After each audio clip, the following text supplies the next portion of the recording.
You ask Tiger to solve.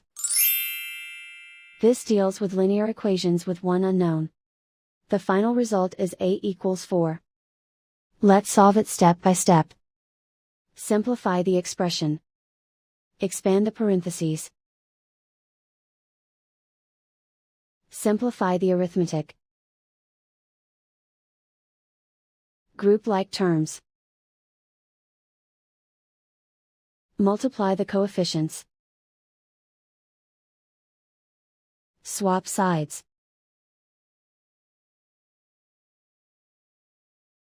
Group all constants on the right side of the equation. Subtract 30 from both sides.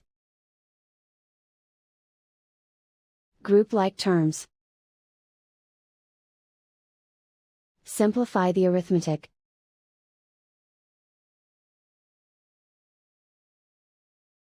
Isolate the a.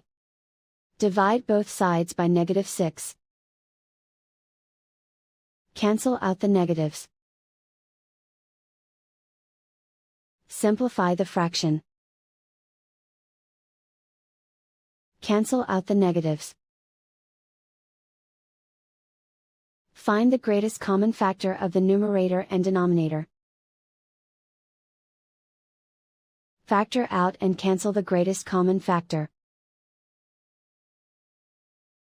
And so the final result is a equals 4.